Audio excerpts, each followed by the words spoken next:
Hola, ¿qué tal? Buenos días. Vamos a ver ahora lo que es el circuito integrador con amplificadores operacionales. Bien, vamos a ver. Entonces, dibujamos primero el circuito.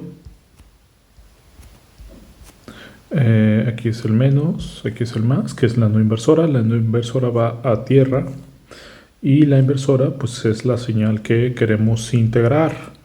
En este caso, pues, bueno, vamos a poner una señal, por ejemplo, de un sensor que queremos integrar y la conectamos a la inversora a través de una resistencia, y en vez de poner una resistencia en el feedback, vamos a poner un capacitor de feedback, ¿no? Entonces vamos a ponerle CF y está RI, y bueno, esto conformaría nuestro circuito integrador. ¿Vale? Bueno, vamos a ver. ¿Por qué se llama integrador? Pues vamos a determinar cuál es su ecuación de salida. Entonces, como lo hemos hecho usualmente, pues vamos a analizar el nodo que está aquí, que le vamos a llamar nodo en A, bajo dos suposiciones. Recuerda que la primera suposición es que no consume corriente, es decir, que la corriente de la inversora es igual a la corriente de la no inversora y es igual a 0. Y dos, gracias a la feedback que tenemos ahí, los voltajes en la no inversora es igual al voltaje en la inversora. ¿Vale? Bien, entonces vamos a hacer un análisis de nodo. Sí. En este caso, pues bueno, vamos a determinar las corrientes que vienen. Por ejemplo, esta corriente vamos a llamarle corriente 1 y esta corriente 1 va a entrar al nodo A. Vamos a suponer que sale por esta dirección. Vamos a llamar corriente 0 porque hacia el negativo recuerda que no hay corrientes, ¿vale? Por la primera suposición. Luego, la corriente 0 va a salir pues, a través de B0, ¿no? Entonces recuerda que las corrientes que entran son iguales a las que salen debido a la primera ley de Kirchhoff. Bien, pues bueno, vamos a ver las corrientes. Entonces, la corriente que está entrando es I1, la corriente que está saliendo es I0. Ahora, usando la ley de Ohm, vamos a transformar esas corrientes en voltajes y resistencias. Recuerda que la corriente 1 es voltaje de donde inicia, que sería VI, menos voltaje donde termina, que sería VA, sobre la resistencia que transcurrió, RI. Es igual a I0. El voltaje donde inicia es VA menos voltaje donde termina, es V0. No, aquí estoy cometiendo un error porque estoy hablando, esto es para la ley de Ohm. Recuerda que la ley de Ohm se aplica para resistencias. En este caso no tengo una resistencia, es un capacitor. Entonces vamos a ponerle corriente 0, que realmente es la corriente del capacitor, ¿no? Y 0 es igual a la corriente del capacitor. ¿Cómo se encuentra la corriente del capacitor? Recuerda que la corriente del capacitor es la capacitancia, es decir, recuerda que el capacitor es como un vaso, el cual puede almacenar carga. Las cargas las puedes asociar como si fueran agua. Toda la capacitancia es el tamaño del vaso, el volumen del vaso, es decir, cuánta carga puede almacenar nuestro vasito, nuestro capacitor, ¿vale? Entonces la capacitancia por la derivada del voltaje del capacitor respecto del tiempo. Bien, entonces este es IC o bien es I0 para nosotros. Entonces sustituimos esa expresión en nuestra ley de Ohm, nuestra ley de nodos, análisis de nodos. Sería C, voltaje del capacitor con respecto al tiempo. ¿Vale? Ok, de una vez, ¿cuánto vale VDA? VDA es el voltaje, recuerda que es B menos, es igual a VDA. Y dijimos que este voltaje es lo mismo que voltaje en más. Si tú checas el voltaje en más que estamos leyendo, pues estamos leyendo 0. Entonces, voltaje en A es igual a 0. ¿Sí? Porque estamos la entrada no inversora, perdón, está a 0. Y esto es lo mismo que menos. Y menos es lo mismo que A. Por lo tanto es 0. ¿Sí? Entonces esto se hace 0. Entonces vamos a tener la siguiente expresión. voltaje de entrada sobre resistencia de entrada es igual a la capacitancia por el voltaje del capacitor. ¿Cómo se obtiene el voltaje del capacitor? Recuerda cómo planteamos en nuestra ecuación, nuestra corriente, ¿sale? La corriente empieza acá, entonces el voltaje del capacitor es este voltaje, bueno, vamos a ponerle de otro color, este voltaje menos este voltaje, ahora sí, en rojo,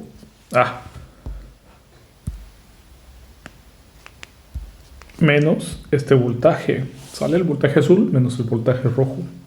Entonces sería la derivada del voltaje azul, que sería voltaje en A, menos el voltaje en rojo, que sería B0. ¿Sí? Ahí está. Y dijimos que BA vale 0. Entonces este también va a valer 0. Entonces fíjate que vamos a tener esta expresión, que sería voltaje de entrada sobre R de entrada, es igual a capacitancia por la derivada de menos B0 con respecto del tiempo. Vamos a considerar que B0 es variante en el tiempo para que exista esta derivada, ¿no? Bueno, puede ser constante, pero da igual, ¿vale? Vamos a considerar esto. Entonces, este menos lo podemos sacar de la derivada. Recuerden que la derivada es un operador lineal, entonces podemos sacar los números negativos. Entonces te quedaría menos C por la derivada de B0 con respecto del tiempo. ¿Qué estamos buscando? Estamos buscando una expresión para B de 0, ¿verdad? Pues hay que despejar B de 0. Entonces, primero voy a quitar este menos C. Si te fijas, este menos se está multiplicando, pasa dividiendo, entonces te va a quedar BI sobre menos RI C, que este C, recuerdo que llamamos CF, ¿no? Entonces aquí nos falta la F de feedback.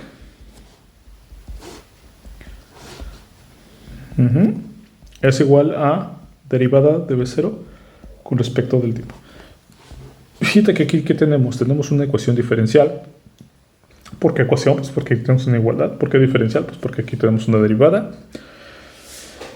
Esta, pues hay que resolverla. ¿Cómo se resuelve? Pues resuelve por el método de ecuaciones diferenciales separables. Ecuación, este es un de tipo ecuación diferencial ordinaria del tipo separable. ¿Vale? Vamos a suponer que la derivada es una fracción. Ya sabemos que no lo es, pero vamos a considerar que es una fracción con motivos de poderla separar usando el método. Entonces, suponiendo que es una fracción, el d de t, pues bueno, pasa multiplicando porque está dividiendo y el d de 0 queda ahí, ¿vale? Ya sabemos que no es una fracción, pero bueno.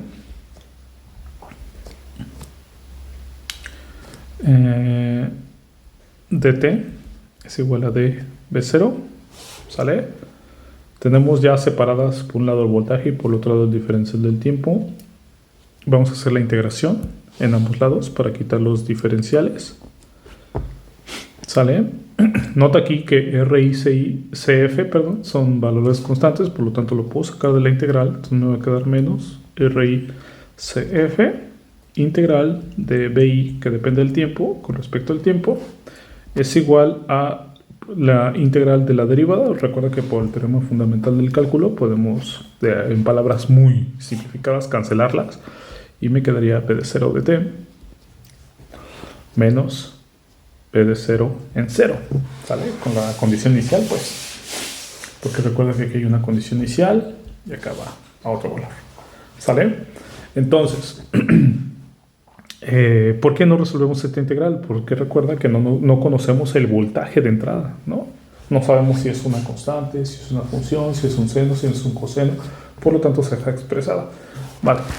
¿Qué tenemos que hacer? Pues despejar B0 de esta expresión. Finalmente vamos a tener que B0 de t es igual al voltaje inicial en el capacitor menos la integral de 1 sobre RI CF integral de BI de t dt.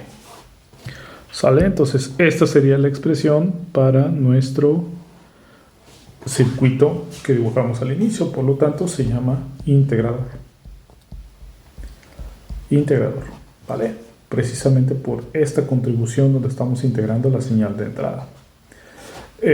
Si tu capacitor, si tu circuito lo estás inicializando en cero, es decir, si tu capacitor estaba descargado, pues principalmente suprimir esta condición inicial. Es decir, mi voltaje en mi capacitor, como estaba descargado, pues es cero, pues entonces nada más nos queda la expresión del lado derecho. ¿Vale? Pero esta expresión se respeta en caso de que tu capacitor esté cargado. Bien, entonces por esta razón se llama integrador. ¿Vale? Fíjate que es un inversor, porque aparte de integrar, te lo invierte, ¿no? Por este signo negativo. ¿Qué pasaría? Bueno, ¿cuál sería un ejemplo? Bueno, imagínate que a tu entrada de tu circuito, tú tienes una señal cuadrada. ¿Cuál sería la salida?